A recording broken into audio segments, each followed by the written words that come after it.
warahmatullahi wabarakatuh. Halo guys, apa kabarnya kalian?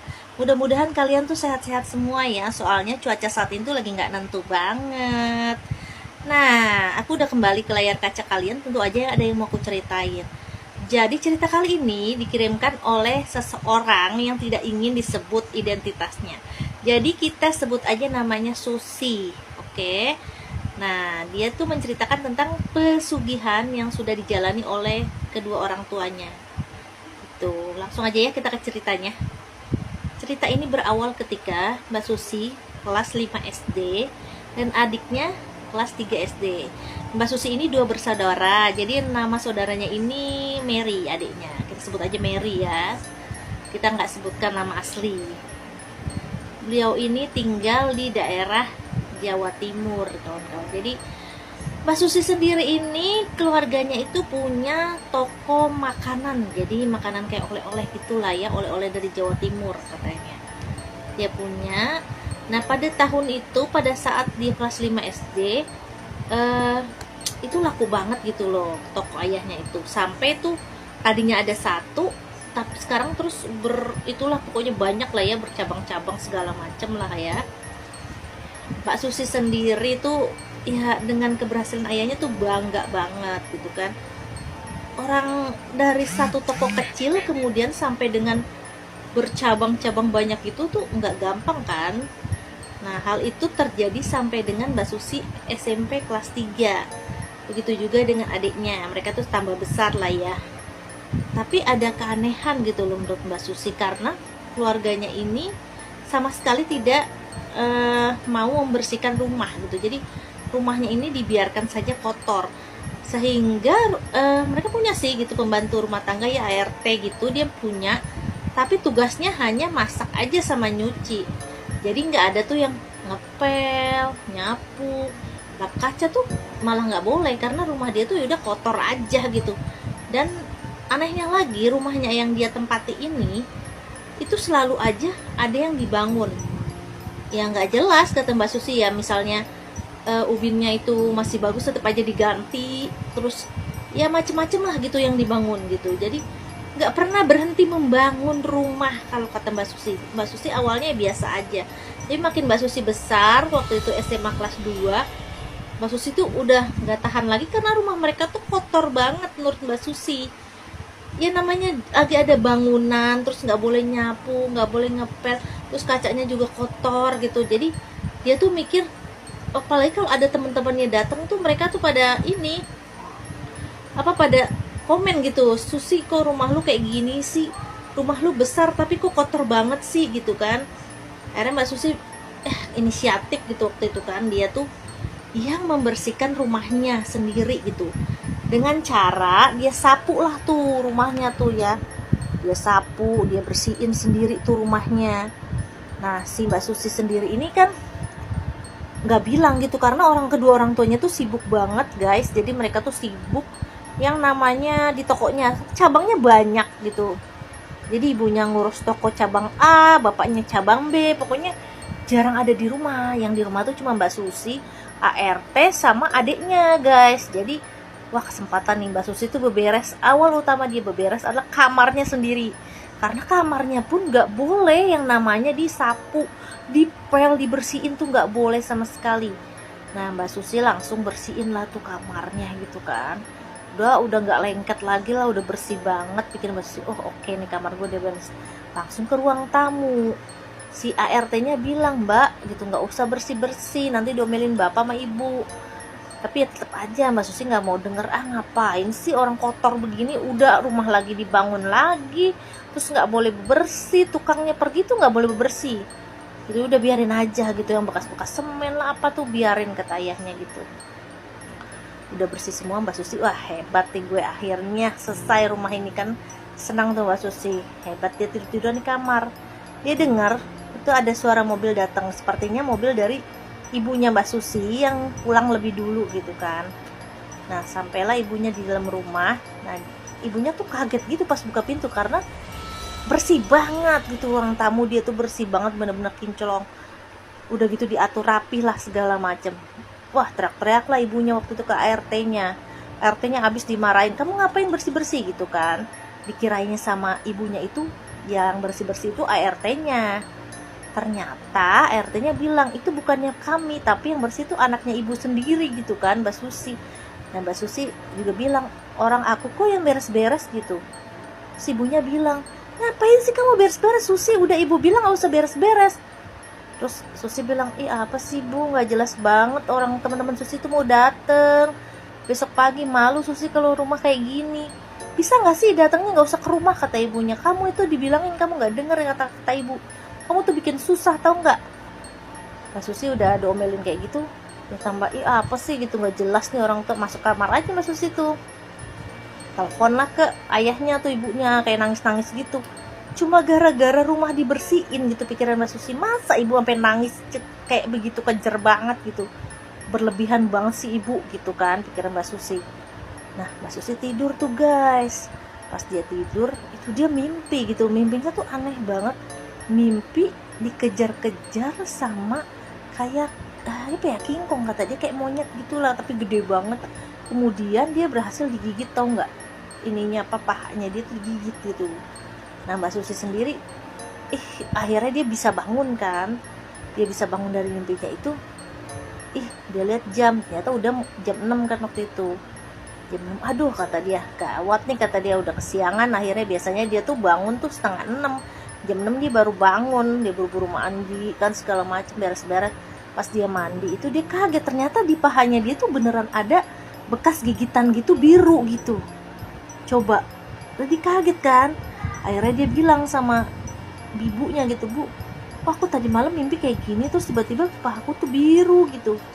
Ibunya bilang, Susi kamu gimana sih, ini pasti gara-gara kamu beberes, kamu kecapean. Ibunya ngomong gitu. Tapi Mas Susi gini, masa iya gue kecapean mimpi kayak gigit-gigit gini gitu kan. Udahlah Mbak Susi terus menuju sama teman-teman sekolahnya itu kan, ke tempat sekolahnya lah. Nah di sekolahnya ini dia cerita nih sama sahabatnya. Kebetulan sahabatnya dia itu adalah anak Pak Ustadz guys. Jadi temannya sahabatnya itu seorang ustadz lah bapaknya. Nah si Mbak Susi ini minta untuk ke rumah lu dong gitu, gue pengen ngobrol deh sama bapak lu, nih ada masalah apa sih, gue kok sampai biru gini. Padahal menurut Mbak Susi itu cuma mimpi gitu kan. Akhirnya dia menuju ke rumah temennya, sebut aja namanya Irma. Nah si Irma ini ngasih tahu sama ayahnya gitu, ceritain apa yang sebenarnya gitu. Terus ayahnya bilang, jangan keluarga kamu tuh musyrik kali, kamu sholat nggak, ditanya tuh sama Pak Ustadz. Terus Susi bilang, ayah tuh nggak pernah ngajarin kita sholat. Emang bener, dia tuh nggak pernah sholat guys kata dia, walaupun dia Islam gitu. Akhirnya Pak Ustadz bilang, mulai sekarang kamu tuh belajar sholat gitu, biar kamu bisa dilindungin. Nah Mbak Susi dari situ dia tuh beli buku-buku tentang sholat, terus googling juga. Akhirnya dia mencoba untuk sholat tuh guys di rumah. Tadinya dia mimpi itu tiap hari ya guys, ada aja dia mimpi dikejar gitu kan, dicekek gitu sama yang monyet itu. Tapi begitu dia sholat, hal itu hilang guys, hilang gitu aja. Dia tuh nggak sama sekali mimpi kayak gituan lagi. Tapi pas dia udah kayak gitu, adiknya tuh malah sakit guys. Adiknya dia, si Mary ini malah sakit loh, sakit. Kemudian adiknya itu meninggal gitu. Meninggalnya itu yang gak jelas gitu guys. Jadi meninggalnya tiba-tiba lah ya. Padahal waktu itu Mbak Mary itu udah dibawa ke rumah sakit juga. Cuman kata dokter itu gak ada penyakit juga gitu guys, gak ada penyakit yang harus diobatin gitu kan. Nah meninggal lah adiknya Mbak Susi ini, adiknya namanya Mary kan, tadi aku bilang meninggal tuh. Nah meninggalnya itu yang nggak wajar karena di bagian sekujur tubuhnya pas lagi dimandiin itu biru-biru semua. Nah Mbak Susi ini ngerasa ada yang janggal kan. Oh iya sama dong kayak dia waktu dia mimpi itu kan semua badannya tuh digigit tuh biru gitu kan, pahanya doang sih kalau dia. Nah kalau adiknya tuh yang di bagian tangan, kaki, bahkan di bagian dadanya pun ada biru gitu kan. Akhirnya Mbak Susi yang, wah ini kayaknya adik gue kenapa gitu. Dia nanya lah ke Pak Ustadz yang temannya itu, si Irma itu kan. Bapaknya Irma ini bilang, kayaknya adik kamu dijadiin tumbal karena awalnya kayaknya ada kesalahan mungkin. Katanya sih adiknya ini seperti jadikan tumbal gitu kalau menurut si bapaknya Irma ini gitu kan. Nah Mbak Mary sendiri antara percaya nggak percaya itu tumbal apa gitu kan, sedangkan orang tuanya pun ya maju mungkin karena itu pikirannya ya normal-normal aja, tapi kalau menurut Pak Ustadz ada yang nggak normal gitu di situ. Akhirnya Mbak Mary pun nyari tahu gitu kan, apa benar gitu orang tua gue melakukan hal yang di musyrik ini gitu kan. Dia berani gitu menanyakan hal itu ke bapak ibunya. Bahkan Mbak Mary bilang ini, apa sih gitu penyebab kematian adiknya, karena tuh aneh banget ya, dari segi pahanya semuanya tuh pada biru-biru guys. Itu membuat Mbak Mary nggak percaya kalau itu. Sedangkan kata dokter adiknya itu sehat, nggak ada masalah apa-apa gitu kan, tapi kok tiba-tiba meninggal gitu kan. Akhirnya Mbak Mary protes gitu sama bapak ibunya, ini sebenarnya ada apa sih gitu, rumah kita tuh nggak berhenti dibangun, kita nggak boleh bersihin rumah gitu kan, segala macem. Bapaknya tuh yang bilang, kamu nggak usah ikut campur deh katanya, ini urusan orang tua gitu. Terus Mbak Susi ini ngomong ini, urusan orang tua tapi yang menumbalkan anaknya gitu, orang tua mana yang mau menumbalkan anaknya gitu demi hal kayak gini. Terus bapaknya langsung ngeliatin Mbak Susi gitu, maksud kamu apa gitu, bapak ibu nggak usah bohong deh kata dia, saya tahu kok bapak sama ibu tuh sebenarnya ngadain hal yang musyrik kan. Tapi Mbak Susi itu waktu itu nggak tahu guys sebenarnya apa sih yang udah dilakukan bapak ibunya gitu. Akhirnya bapaknya pun bilang oke, bapaknya ngaku sendiri gitu guys, katanya kalau dia itu melakukan pesugihan kandang gubrah yang memang katanya sih harus membangun rumah terus, jadi harus melakukan pembangunan terus, dan rumahnya itu tidak boleh bersih, harus kotor gitu. Nah karena kemarin itu Mbak Susi itu sudah ya melakukan hal yang istilahnya nggak boleh dilakukan pada saat itu adalah membersihkan rumah. Nah si penunggunya itu jadi marah gitulah, dia tuh butuh tumbal.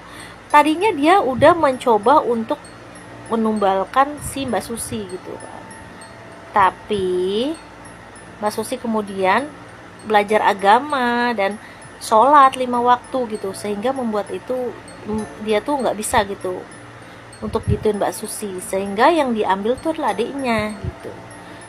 Nah denger pengakuan kayak gitu dari bapaknya itu ya Mbak Susi tuh marah banget gitu kan. Pada saat itu Mbak Susi itu udah kelas 3, dia udah lulusan gitu, mau menuju ke kuliah. Tapi Mbak Susi yang denger kayak gitu marahnya luar biasa, dia nggak bisa maafin orang tuanya, sehingga dia menolak untuk dikuliahkan oleh ayah ibunya.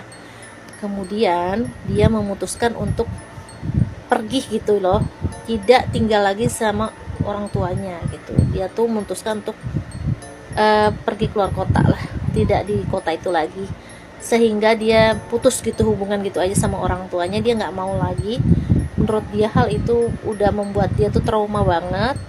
Sampai sekarang dia sudah bekerja gitu ya di suatu perusahaan yang lumayan besar tuh atas usahanya sendiri guys. Dia kuliah juga dari biayanya sendiri gitu, tidak dari orang tuanya katanya, karena dia sangat terpukul sekali karena harus kehilangan adiknya gitu katanya. Oke, begitu ceritanya guys. Ternyata aku baru tahu ya ada pesugihan-pesugihan kayak gitu ya. Kacau banget ya.